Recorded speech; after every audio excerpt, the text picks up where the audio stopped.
आज 30 जनवरी है। नाथूराम गोडसे ने इसी दिन बापू की हत्या कर दी थी। आप लोग नाथूराम गोडसे के बारे में क्या सोचते हैं? नाथूराम गोडसे आप लोगों की नज़र में क्या है? क्या वो हीरो है या फिर विलेन? नमस्कार दोस्तों, जय हिंद। आज 30 जनवरी है, शहीद दिवस, यानी कि यह वह काला दिन है।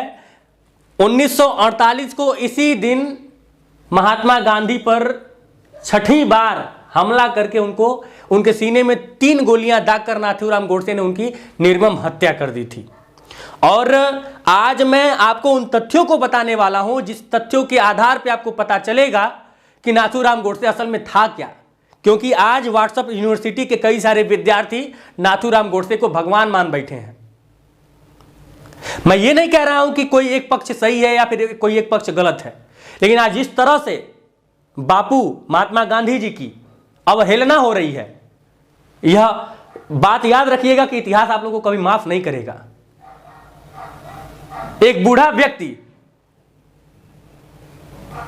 सिर्फ एक लाठी के दम पर अंग्रेजों को खदेड़ दिया। मैं ये नहीं कह रहा हूं कि वो अकेले खदेड़ दिया। मैं यह मानता हूं कि सुभाष चंद्र बोस जी की बहुत बड़ी अहम भूमिका थी। मैं यह मानता हूं कि चंद्रशेखर आजाद की बहुत बड़ी भूमिका थी। मैं यह मानता हूं कि भगत सिंह की बहुत बड़ी भूमिका थी। सारी क्रांतिकारियों की बहुत बड़ी भूमिका थी। तो क्या हम महात्मा गांधी की भूमिका को इग्नोर कर देंगे? और सबसे बड़ी बात यह है कि आज मैं उन सभी तथ्यों पे बात करने वाला हूं जिन तथ्यों को लेकर सोशल मीडिया पे आए दिन बवाल मचता रहता है। नाथूराम गोडसे को सही साबित करने का प्रयास किया जाता है। आज पहले मैं आपको बता दूं कि गांधी जी की हत्या से पूर्व भी 5 बार नाथूराम गोडसे ने उनको मारने का प्रयास किया था। 5 बार उनको मारने की साजिश रची थी। पहली साजिश 30 जनवरी को हत्या की थी 1948 को, और यह हत्या दिल्ली के बिरला हाउस में शाम के समय में हुआ था, जब प्रार्थना सभा खत्म हो रही थी। उसके बाद से फिर 20 जनवरी 1948 की बात है। कब की? 20 जनवरी 1948 बिरला भवन में एक बैठक के दौरान ही बापू पर हमला करने की साजिश रची गई थी, जिसमें मदन लाल पाहवा, नाथूराम गोडसे, नारायण आप्टे, विष्णु करकरे, दिगंबर बैज, गोपाल गोडसे और शंकर किस्तैया ने हत्या को अंजाम देने के लिए बैठक में शामिल होने की योजना बनाई थी। बात समझिएगा, इतने लोग शामिल थे। उन्हें पोडियम पर बम फेंकना था और उसके बाद से फिर गांधी जी को गोली मारनी थी। लेकिन सौभाग्य से योजना काम नहीं आई, क्योंकि मदन लाल को पकड़ लिया गया। और सुलोचना देवी, इस पूरे प्रकरण में सुलोचना देवी का एहसान है कि उन्होंने समय रहते ही मदन लाल की पहचान कर ली थी। मदन लाल पकड़ा गया और उसके बाद से फिर, और सुलोचना देवी जो है गांधी जी की बहुत बड़ी सहयोगी थी, जिन्होंने मदन लाल की पहचान की थी। यह हो गया पहला अटेम्प्ट। दूसरा अटेम्प्ट जून 1946 की बात है। गांधी जी को मारने का एक और प्रयास तब रचा गया जब वे स्पेशल ट्रेन से पुणे की यात्रा कर रहे थे।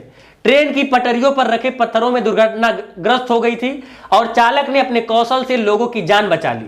ट्रेन रूल और कर्जर स्टेशन के बीच दुर्घटना का शिकार हुई थी, जिसमें गांधी जी बाल बाल बचे हुए थे। अब सोचिए कि एक गांधी जी को मारने के लिए इन लोगों ने क्या किया था? पूरे ट्रेन को खतरे में डाल दिया था। एक ट्रेन में अकेले तो गांधी जी रहे नहीं होंगे, उसमें और भी देशवासी सवार रहे होंगे। ये इन लोग की योजना थी और इन लोगों को हम लोग देशभक्त कहते हैं। आगे ये दूसरा हो गया सितंबर 1944 में, जब देश आजाद नहीं था। लोग कहते हैं ना कि बंटवारे की वजह से मारा था। सोचिए, वो सितंबर 1944 में जब महात्मा गांधी ने सेवाग्राम से बॉम्बे की यात्रा की, जहां मोहम्मद अली जिन्ना के साथ उनकी बातचीत शुरू होनी थी, नाथूराम गोडसे ने अपने गिरोह के साथ गांधी को बॉम्बे छोड़ने से रोकने के लिए आश्रम में भीड़ जमा कर दी। नाथूराम गोडसे को आश्रम में लोगों ने गांधी जी तक पहुंचने से रोक दिया था। उनके पास एक खंजर पाया गया था। किनके पास? नाथूराम गोडसे के पास। अच्छा, आगे देखिए, अगला जो पॉइंट अब मैं आपको जो बताने जा रहा हूं उसमें आपको क्लियर हो जाएगा कि वाकई में नाथूराम गोडसे की नीयत क्या थी। जुलाई 1944 में गांधी जी के विश्राम के लिए पंचगनी जाना निर्धारित किया गया था और यहीं पर प्रदर्शनकारियों के एक समूह ने गांधी जी के विरोध में नारे लगाना शुरू कर दिया था। उसके बाद से उस समूह के जो नेता थे नाथूराम गोडसे, उनको गांधी जी इनवाइट करते हैं। सोचिए कि गांधी जी जानते हैं कि फला व्यक्ति मुझे मारना चाहता है, मेरा हत्या करने का प्रयास कर रहा है। उस व्यक्ति को भी गांधी जी आमंत्रित करते हैं कि आओ, बैठो, जो प्रॉब्लम्स है, जो संदेह है, तुमको जो दिक्कत है, उस पर बैठ के चर्चा करो। क्या दिक्कत है, क्या परेशानी है, उसको मिल के सॉल्व किया जाए। लेकिन नाथूराम गोडसे उस आमंत्रण को अस्वीकार कर देता है, यानी कि बातचीत भी उनको नहीं करना है, हत्या ही करना है उनको।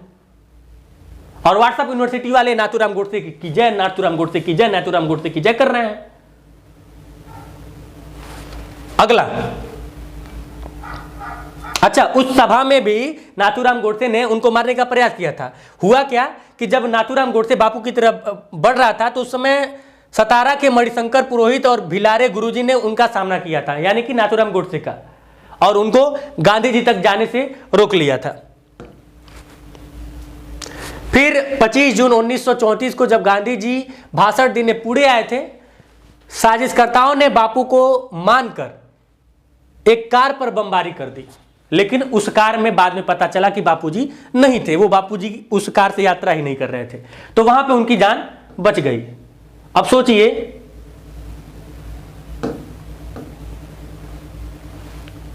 कि नाथूराम गोडसे 1948 को बापू को मारने से पहले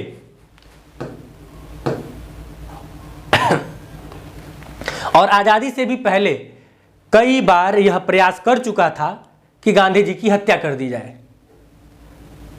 अब सवाल यह उठता है कि जो लोग यह कहते हैं कि बंटवारे की वजह से मारा, बंटवारे की वजह से मारा, तो 1947 से पहले जो साजिश कर रहा था वो किस लिए था?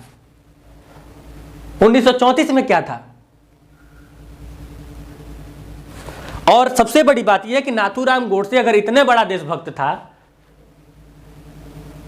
तो एक 70-75 साल के असहाय बूढ़े के सीने में गोली उतारने की बजाय वो किसी अंग्रेज के सीने में गोली उतारता। और गांधी जी अगर गलत रहते तो शहीद भगत सिंह उनका सम्मान नहीं करते, गांधी जी अगर गलत रहते तो चंद्रशेखर आजाद उनका सम्मान नहीं करते, गांधी जी अगर गलत रहते तो सुभाष चंद्र बोस उनका सम्मान नहीं करते, लेकिन ये सब लोग उनका सम्मान करते हैं। तो जिनके आप अनुयायी हैं, अगर आप गरम दल वालों के ही अनुयायी हैं, तो एक बार उनको तो पढ़ लीजिए। उन लोगों ने भी गांधी जी के बारे में कभी गलत नहीं लिखा। दोनों लोगों का रास्ता अलग अलग था। गांधी जी शांतिपूर्ण रूप से अपना आंदोलन कर रहे थे और गरम दल वाले अपने तरीके से।